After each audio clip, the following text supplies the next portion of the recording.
Hello students, कैसे हैं आप सब। आज का दिन जो था, पेपर आया फाइनेंशियल अकाउंटिंग सीएमए इंटर का। और पेपर बहुत उलट पुलट था, ठीक भी था। तो उसका रिव्यू जो है आप पेपर वाले रिव्यू के सेक्शन में आप देख सकते हो। वो वीडियो मैंने अपलोड किया है।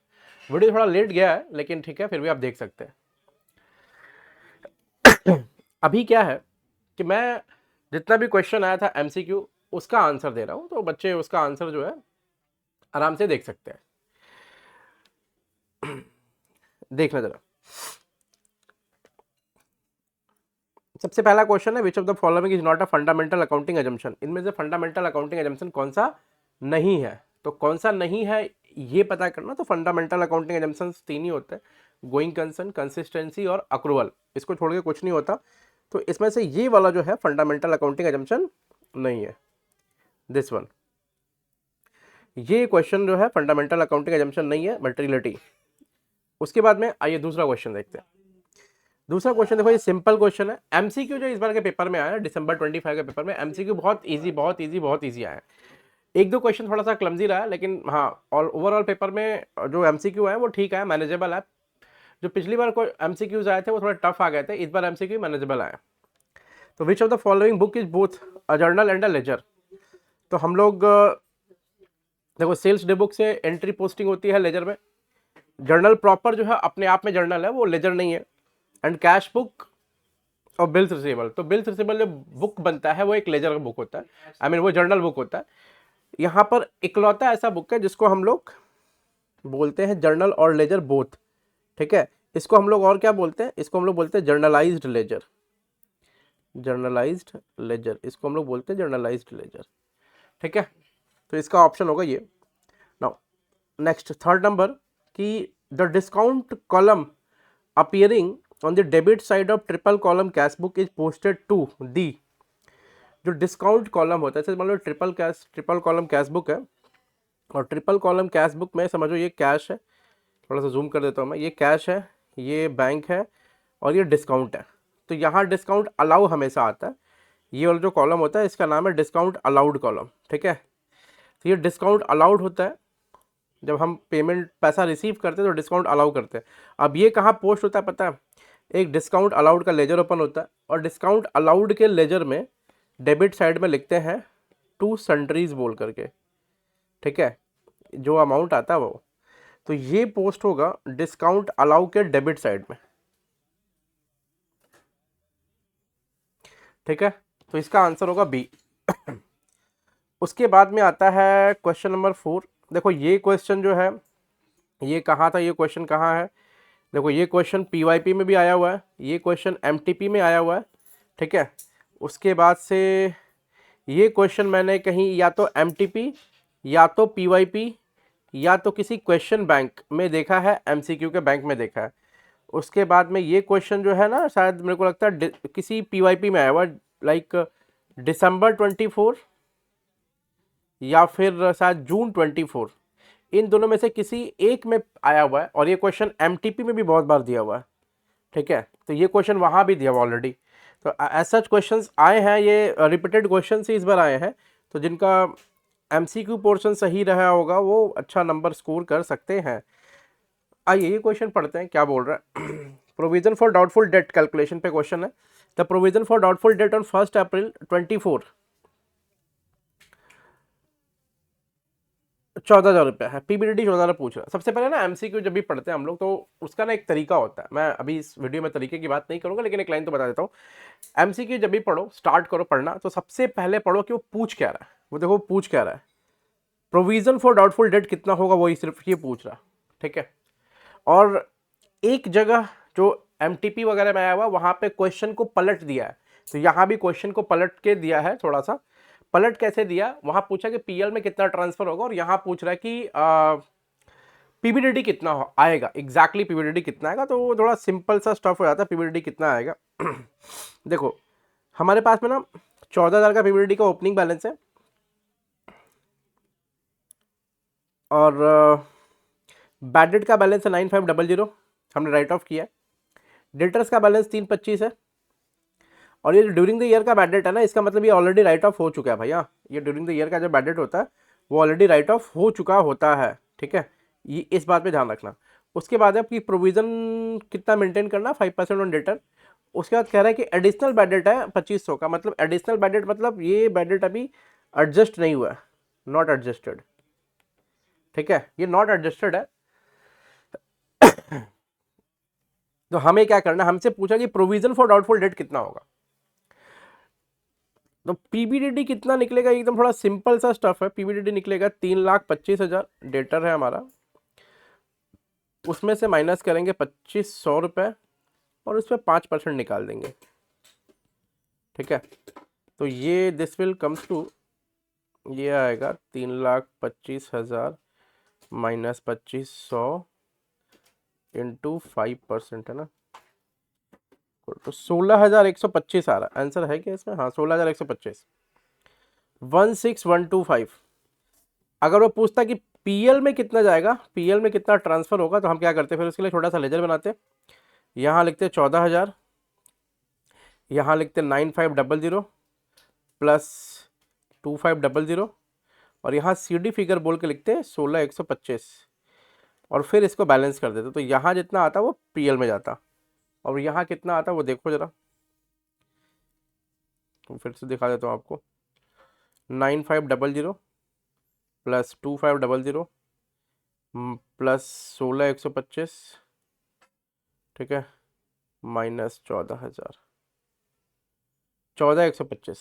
तो पीएल में जाता 14,125, ये पीएल वाला है। तो आंसर उसमें ना ये नहीं पूछा है, ठीक है, ये आंसर पूछा है। तो इसका मतलब आंसर होगा debited to PL account 16,125, debited to PL account 14,125, debited to PL account 18,125 और डेबिटेड टू पीएल अकाउंट 2,000 रुपया। सुनो, क्वेश्चन दिया है कि provision for doubtful debt will be, क्या होगा वो, पीएल में कितना डेबिट होगा। तो पीएल में जो डेबिट होगा वो क्लोजिंग बैलेंस पीएल में कभी डेबिट नहीं होता। मतलब ये जो बैलेंस दे रहा है ना क्लोजिंग बैलेंस, ये कभी ये क्लोजिंग बैलेंस ये कभी पीएल में डेबिट नहीं होता है, ठीक है, ये पीएल में डेबिट नहीं होता है। तो पीएल में डेबिट कौन सा होगा, पीएल में डेबिट होगा 14,125। तो हमारा आंसर कितना आएगा, हमारा आंसर आएगा 14,125 और इसको मार्क कर लो ये, ठीक है, ऐसा। तो एक्चुअली वो थोड़ा सा कंफ्यूजिंग क्वेश्चन ऊपर ने पूछा है, फिर नीचे में थोड़ा सा उसको ठीक किया वो लोग। प्रॉफिट एंड लॉस अकाउंट में कितना डेबिट होगा, तो ये आंसर है। अगर वो पूछता कि पीबीडीटी कितना निकलेगा तो ये आंसर होता, ठीक है, ऐसा। उसके बाद accommodation of bill pay question है। अकोमोडेशन ऑफ बिल पे जो क्वेश्चन है वो देख लो। बिल ड्रॉ किया है 3,60,000 का म्यूचुअल अकोमोडेशन में in the ratio 2:1। A bill discount करा लिया एंड रेमिट किया 1/3 of the proceed to B.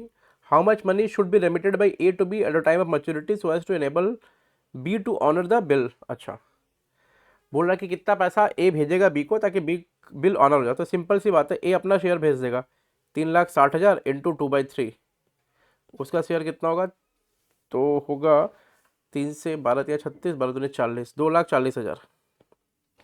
ये इसका शेयर होगा 2,40,000, ये वाला दिस वन। तो आंसर होगा ये 2,40,000। नेक्स्ट है कि goods were sent on consignment at IP which is 20% above cost. अच्छा, बोला 1/5 of the goods costing ₹60,000 were damage in transit. अच्छा, 1/5 हिस्सा गुड्स का डैमेज हो गया ट्रांजिट में। Find out the invoice price of the goods. तो 1/5 ऑफ द गुड्स कॉस्टिंग 60। तो हम ये मान रहे हैं कि ये जो 1/5 दिया हुआ है तो 1/5 ऑफ गुड्स सेंट दिया हुआ, ऐसा 1/5 ऑफ द गुड्स सेंट दिया हुआ, ठीक है, ऐसा। तो इसका मतलब है कि 60,000 इंटू 5/1 करेंगे तो आएगा 3,00,000 रुपया, ठीक है। 3,00,000 रुपया का कॉस्ट का गुड्स हो गया जो जो हमने भेजा था, ठीक है, cost of goods Saint, cost of goods Saint, ये 3,00,000 रुपए का हो गया goods cost of goods Saint. अब हमें निकालना है कि find out the IP of the goods Saint on consignment basis. तो 3,00,000 है ये है और भेजा कितने पे, 20% ऑन एबव कॉस्ट, तो इंटू 120% आएगा 3,60,000। आंसर इसमें 3,60,000 होगा। जिन्होंने 3,60,000 टिक किया होगा उनका सही होगा। ठीक है, उसके बाद है क्लोजिंग स्टॉक वैल्यूएशन पे एक सवाल है, और ये सवाल थोड़ा सा क्लमजी टाइप लग रहा है। इसमें क्लोजिंग स्टॉक बोला 60,000 है, which includes goods costing ₹10,000 Saint on approval basis. Okay, तो ये जो क्लोजिंग स्टॉक है 60,000 रुपया, उसमें goods Saint on approval basis minus कर दो। उसमें goods Saint on approval basis जब माइनस करेंगे तो कितना बचेगा? 50,000। तो ये क्लोजिंग स्टॉक जो है गोडाउन में पड़ा हुआ है, मतलब ये क्लोजिंग स्टॉक गोडाउन में पड़ा हुआ है। ठीक है, अब गोडाउन में आग लगेगी तो कौन सा क्लोजिंग स्टॉक जलेगा? जो क्लोजिंग स्टॉक गोडाउन में पड़ा वही वही जलेगा। तो ये क्लोजिंग स्टॉक जला, वो क्या बोला? 10% of the goods destroyed by fire. अब 10% of goods destroyed by fire मतलब कितना जल गया? इंटू 10%, इंटू 10% अगर करेंगे हम यहाँ, तो हमारा आएगा वैल्यू 5,000। तो इतना गुड्स डिस्ट्रॉय हुआ है। ठीक है, ये गुड्स डिस्ट्रॉय हुआ है। अब क्या पूछा? What amount of closing stock will appear in the balance sheet. Balance sheet में पूछा क्लोजिंग स्टॉक कितना अपीयर होगा। तो इस क्वेश्चन का पूछने का मतलब है कि क्लोजिंग स्टॉक जो हमारे बुक्स में है, जो हमारे गोडाउन में है, उसमें से कितना अपीयर होगा। तो उसमें से जो अपीयर होगा वो क्या होगा? वो वाला क्लोजिंग स्टॉक अपीयर होगा जो क्लोजिंग स्टॉक जलने के बाद बच गया है। ठीक है, तो क्लोजिंग स्टॉक जलने के बाद जो है वो कितना बच गया? क्लोजिंग स्टॉक जो जलने के बाद है वो कितना बच गया? सर 50,000 का स्टॉक था, उसमें से 5,000 का जल गया, तो कितना बच गया? 45,000। अब इससे ना आपको मतलब ही नहीं है कि वो कितना इंश्योरेंस क्लेम एक्सेप्ट किया, कितना एक्सेप्ट नहीं किया। ठीक है, तो 45,000 इज द आंसर। अब एक आया ज्वाइंट वेंचर पे। ज्वाइंट वेंचर का सवाल तो इजी लग रहा है देखने से।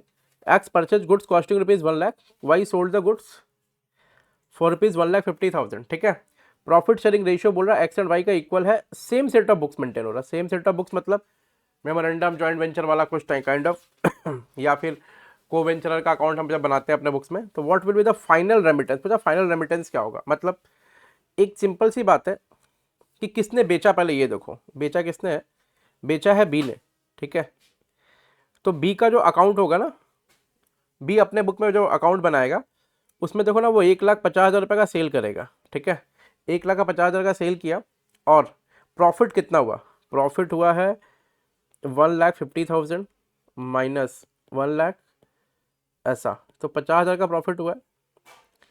अब ये 50,000 का प्रॉफिट दो पार्ट में बटेगा इक्वली, कितना कितना? 25-25, क्योंकि रेशियो कितना है?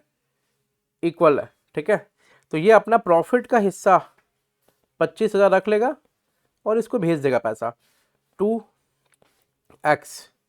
कितना? 2x है ना, सॉरी ये बी नहीं है, तो 2x बोल करके भेज देगा पैसा। कितना? 1,25,000 रुपया। अब x क्या करेगा? अपना 1,25 रिसीव करेगा, उसमें से 1,00,000 माइनस करेगा कॉस्ट, तो उसको उसके हिस्से का प्रॉफिट बचा हुआ दिख जाएगा। तो सिंपल बात है, वो कितना भेजेगा? तो वो भेजेगा इतना रुपया। y बेचा है ना गुड्स, तो y विल रिमिट ये 1,25,000 टू x। ठीक है, ऐसा। फिर आता है पार्टनरशिप में। पार्टनरशिप में क्या करना है बोला? प्रॉफिट शेयरिंग रेशियो कितना है? 5/8। तो 5/8 और 3/8, ये PSR है, ओल्ड PSR। उन्होंने सी को एडमिट किया 3/10 शेयर के लिए, तो हमको इससे मतलब ही नहीं अभी। उसने एक्वायर किया फ्रॉम बोला, फ्रॉम मतलब माइनस करना होगा। ए और 1/10 एक्वायर किया किससे? बी से, in the new profit sharing ratio.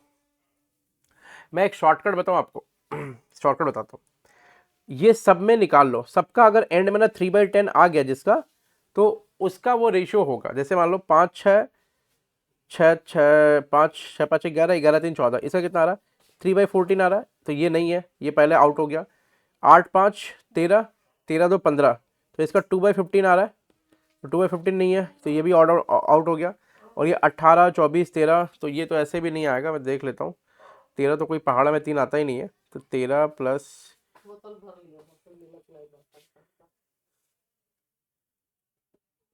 13 plus 24 plus 17, 54 आ रहा है। तो 13/54 नहीं होगा, तो ये भी नहीं होगा। इसमें ये आ रहा है देखो, तो आ रहा होगा। फिर 12 और 13 कितना होगा? 23, 11 23 और प्लस 17 कितना हो जाएगा, 7 3 10, 2 1 3 4, 40। तो 12/40 हो रहा है। तो 4 से कटा दो, 4 3 12 और 4 दहा में 40। ये वाला आंसर होगा इसका।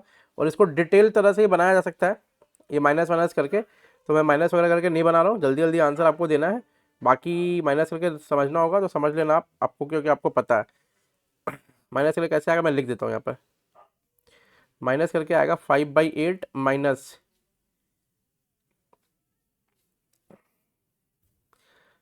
1/5 और 5 3/8 माइनस 1/10। तो जो आएगा यहाँ पर, जो आएगा यहाँ पर, और फिर आएगा 3/10। तो इसका डिनोमिनेटर तीनों का बराबर कर लेना, इक्वल कर लेना डिनोमिनेटर। और जैसे डिनोमिनेटर इक्वल होगा रेशियो निकल जाएगा, ठीक है। उसके बाद में नेक्स्ट आ जाओ। नेक्स्ट में क्या है, वैल्यूएशन ऑफ गुडविल। एपी दे रखा है कितना, 1734।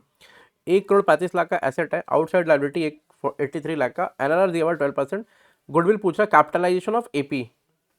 तो कैसे लिखना पड़ेगा, AP divide by NRR minus closing capital employed, ठीक है। तो एपी कितना है, 17,34,000 डिवाइड बाई एनआरआर है 12% माइनस क्लोजिंग कैपिटल एम्प्लॉयड होगा 135। 1,35,00,000 माइनस 83 लाख, ठीक है। ऐसा इसको सॉल्व करेंगे आप तो आएगा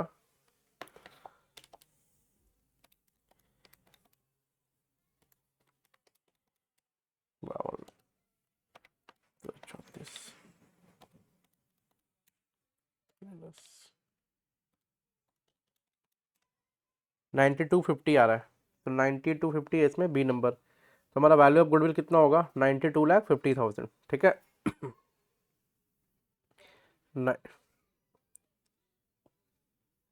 92,50,000।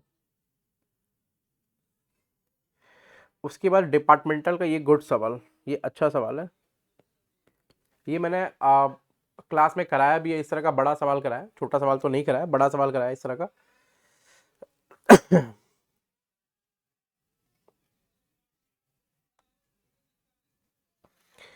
देखो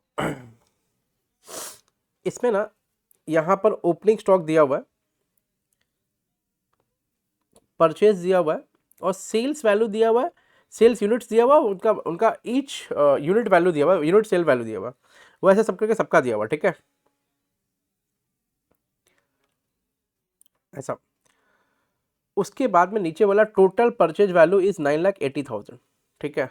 बोला जीपी सेम है सब डिपार्टमेंट पे, रेट ऑफ जीपी क्या होगा बता दीजिए। सुनो एकदम सिंपल सा स्टफ है निकालने का, मैं समझाऊंगा नहीं, बस आंसर निकाल देता हूँ।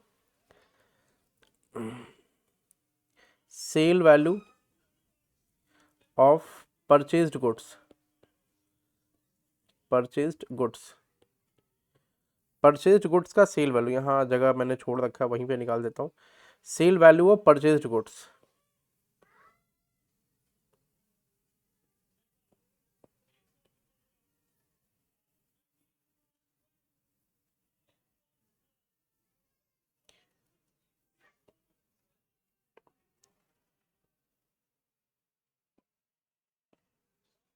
देखो वो कितना आएगा, वो आएगा परचेज्ड गुड्स जो है ना उसे सेल वैल्यू निकालना है। तो मैं यहाँ लिख रहा हूँ 2,000 into 130 plus 4,000 into 117 plus 4,800 into 140 और ये टोटल कितना आ रहा है, 14 लाख। ये आएगा 14 लैक्स। उसमें से माइनस करेंगे कॉस्ट ऑफ परचेज,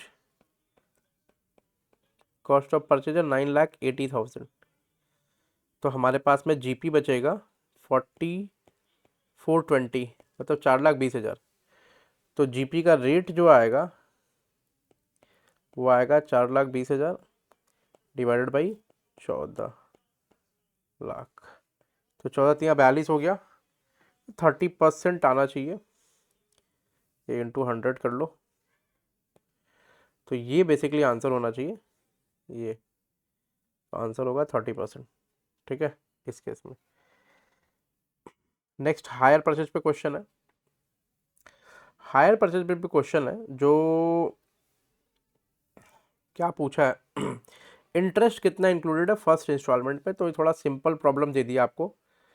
देखो क्या बोला, कैश प्राइस कितना 864,000 ऐसा, ये कैश प्राइस है। उसके बाद टर्म्स ऑफ परचेज क्या है कि 2/16 अभी दे दीजिए, बाकी बैलेंस 3 इक्वल इंस्टॉलमेंट में दीजिएगा, और इंस्टॉलमेंट का अमाउंट है 288।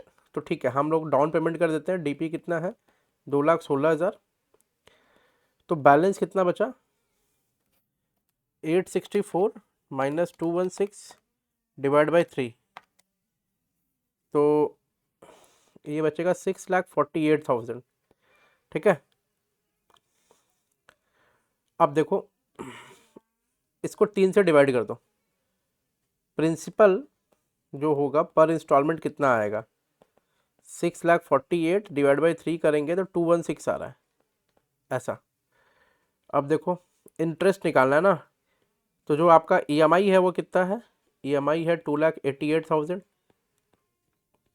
उस 2,88,000 में प्रिंसिपल है 16 लाख 2,16,000, फिर आएगा माइनस 288, 72,000 आ रहा भाई। जिसने किया होगा उसका सही होगा। ये इंटरेस्ट का इंस्टॉलमेंट है, इंटरेस्ट है फर्स्ट इंस्टॉलमेंट में। ठीक है तो 72,000 आपका आंसर हो गया। ये अच्छा से प्रैक्टिकल क्वेश्चन बहुत है भैया, तो थोड़ा टाइम लग सकता है आपको। पूछा AS1, ये नोट टू फाइनेंशियल स्टेटमेंट होगा। डेफर टैक्स पूछा, ये भी अच्छा क्वेश्चन है, गुड क्वेश्चन है, it is a good question. तो क्वेश्चन जो है पेपर में ना अच्छे अच्छे क्वेश्चन थे, मतलब इजी तो नहीं बोल पाऊंगा लेकिन हाँ ठीक ठीक क्वेश्चन थे, बढ़िया क्वेश्चन थे। अभी देखो ये क्वेश्चन क्या बोल रहा है, एंटिटी एक्वायर किया एसेट 1,00,000 रुपए का for production of certain item sold by it, deductible है 2 साल में इक्वली। ठीक है टैक्स में डिडक्टिबल है 75,000 फर्स्ट ईयर में, और बैलेंस डिडक्टिबल है ईयर 2 में। टैक्स रेट है 10%। पूछ रहा है ईयर 2 में एंटिटी क्या करेगा। तो सबसे पहले देखो ना अकाउंट्स में कितना डिडक्टिबल है, अकाउंट्स में है 50,000, ठीक है, और 50,000। टैक्स में कितना है, टैक्स में फर्स्ट ईयर है 75,000, तो फर्स्ट ईयर 75,000 है, मतलब टैक्स अभी बच गया, सेव टैक्स नाउ पे टैक्स लेटर। और इधर फिर डिडक्टिबल होगा बैलेंस अमाउंट 25,000 रुपया। तो हमारा टाइमिंग डिफरेंस जो है ना वो कितना आ रहा है, यहाँ पर टाइमिंग डिफरेंस आ गया हमारा 25,000, दिख रहा है आपको 25,000। तो पहले वाले केस में ना, पहले वाले ईयर 1 में बनेगा DTL, ईयर 1 में और ईयर 2 में देखो ना, ईयर 1 में क्रिएट होगा DTL, वो भी कितना DTL क्रिएट होगा 10%, 25,000 इंटू 10%, 2,500 रुपया। ठीक है अब इस केस में देखो यहाँ पे आपको डिडक्शन कम मिल रहा, डिडक्शन जैसे कम मिल रहा है तो टैक्स आपको देना पड़ेगा। तो ईयर 2 में क्या होगा, ईयर 2 में रिवर्सल होगा DTL का, रिवर्सल ऑफ DTL ईयर 2 में, तो 2,500 रुपए का रिवर्सल होगा। ये यार बी नंबर आंसर होना चाहिए मेरे हिसाब से। अब इंस्टीट्यूट क्या आंसर दे रहा है, इंस्टीट्यूट जाने। 14 था, ये 15 था, 15 तो और इजी है भैया, एकदम सिंपल है। ऐसा एक लेजर बना लो, देखो 250 इंटू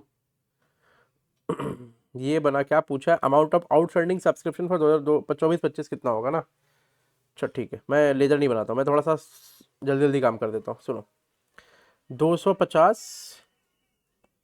इंटू 5,000, वो कितना आएगा, तो 250 इंटू 5,000 आएगा 12,50,000। अब लेस कुछ नहीं करना है इसमें, एक सेकंड, अपने सब्सक्रिप्शन रिसीव कितना किया 11,25, लो लेजर ही बना देता हूँ चलो, प्लस माइनस से समझ में ना आया तुमको। विच इंक्लूड 65,000 फॉर 25 एंड 65,000 23-24 का है, और 25-26 का है 25,000 रुपया। अपने बना कब का रहा है 24-25 का, ठीक है। तो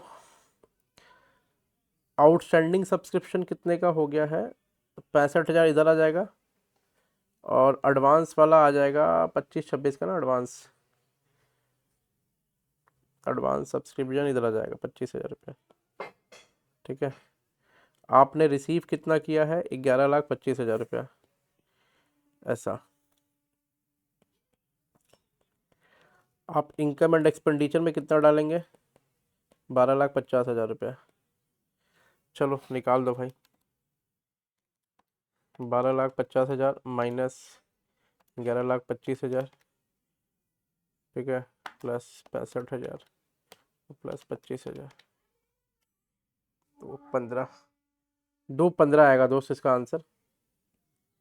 और अगर ये नहीं करना इतना सारा कुछ तो झमेला, तो सीधा से एंट्री कर दो, ऐसे दिखा दो इसको, 11,25,000, ठीक है, माइनस 65 माइनस 25, ऐसा दिखा दिया, कितना आ रहा है, क्योंकि दोनों इस बार का तो है नहीं, माइनस 65 माइनस 25, 10-35 आ रहा है, और वही 10,35,000 यहाँ से माइनस कर दो, जैसे ही माइनस करोगे 10,35,000 रुपया